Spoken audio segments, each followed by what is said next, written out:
tous et bienvenue sur la chaîne TV de modding.fr. Aujourd'hui on retrouve la marque FSP avec ses alimentations. On a toutes sortes d'alimentations au catalogue de FSP. Et aujourd'hui nous allons découvrir la gamme Aurum S en version 700 watts. Donc bien sûr on commence à voir la boîte où on retrouve bien sûr le nom du modèle, Aurum S Gold 700 watts avec le logo FSP, une photo teasing du bloc de l'alimentation. 700 watts c'est sa puissance, mais on l'a aussi décliné en 400, 500 et 600 watts. On retrouve bien sûr le logo de certification 80 plus Gold, la garantie 5 ans et la compatibilité Nvidia Sly. Au dos on retrouve plusieurs tableaux, notamment le tableau électrique avec la présence d'un simple rail en 12 volts fournissant 56 ampères. Aux côtés des deux schémas représentant les courbes de l'efficacité et du niveau sonore, nous avons un encadré où l'on retrouve tous les câbles présents sur l'alimentation, sur le bloc d'alimentation, et sur le côté gauche tout un panel logo mettant en avant les atouts de cette alimentation. On va découvrir un peu tout ça. On retourne la boîte et on va découvrir en fait à l'intérieur une autre boîte toute noire avec le logo de la marque FSP. On ouvre. Voilà, c'est fait. Hop, le petit livret qui tombe. Donc on voit bien que le bloc d'alimentation est bien protégé avec des cales en mousse de partout. Cales en mousse grise, sorte de mousse expansée. Bien recouverte aussi. Le bundle est constitué avec son manuel d'utilisation traduit en plusieurs langues.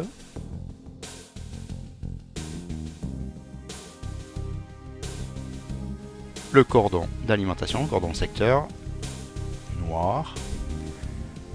Des petites bandes velcro, 3 en tout, pour le câble management.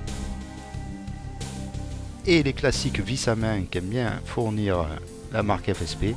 5 au total, au cas où on en prendrait une, au moins on aura toujours une autre de rab et le petit logo adhésif pour le mettre sur votre boîtier, enfin si vous voulez. On retourne les cartons qui entourent le bloc. Donc la série Aurum S est en fait une alimentation non modulaire, hein. Tous les câbles sont intégrés au bloc comme on peut le voir ici. Allez, on commence à détailler ce bloc par la face inférieure avec le ventilateur en 120 mm protégé par cette grille hexagonale. Sur les côtés on retrouve les petites ouvertures en forme de rune ou je ne sais quoi. Le petit logo au centre de cette grille, le logo FSP de la couleur or tel que la certification. On remarque qu'on n'a pas l'insert qui se trouve autour de la grille comme on a l'habitude de le voir sur les autres Aurum. Sur le côté on retrouve les lettres FSP à même gravées sur le bloc. La petite étiquette de garantie. Comme on peut voir, elle couvre la vis, nous interdisant toute infraction à l'intérieur de ce bloc, au risque de perdre la garantie. Au dos, on retrouve la grille avec les flèches, donc les flèches pour la ventilation, le bouton secteur, la prise secteur et le bouton marche arrêt. On retrouve les lettres FSP de l'autre côté du bloc. Sur le dessus, bien sûr, l'étiquette avec les caractéristiques électriques. Donc un bloc de couleur noir-gris avec cet aspect pierre roche qui donne un bon petit côté original au niveau du capot de ce bloc. Donc je le répète, c'est une alimentation non modulaire, donc tous les câbles sortent du bloc lui-même. Ils sont tous gainés, mais avec une gaine pas très compacte, hein. On peut voir les fils de couleur de chaque câble. Ils sont tous réunis par un velcro. On va pas tarder à les énumérer les uns par rapport aux autres, histoire de voir un peu quels sont les câbles que compose cet Aurum S en 700 watts. Bien sûr, on a le câble 24 broches.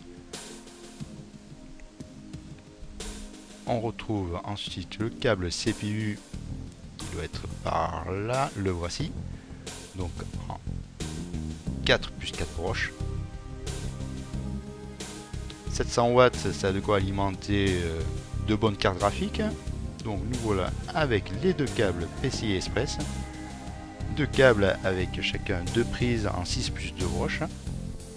On passe ensuite aux câbles des périphériques. On va commencer par les câbles SATA. Deux sortes de câbles SATA. Ce premier avec les prises de SATA à 90 degrés. 4 prises les unes assez près des autres. Un autre câble SATA avec toujours 4 prises, mais avec des prises droite. Là, l'espacement entre les prises est déjà un peu plus grand, un peu plus conséquent. Et un câble, on va dire un câble à tout faire, où on retrouve en fait 3 prises Molex, une, deux, et la troisième est ici. La petite prise disquette, on ne sait jamais, et une autre prise SATA.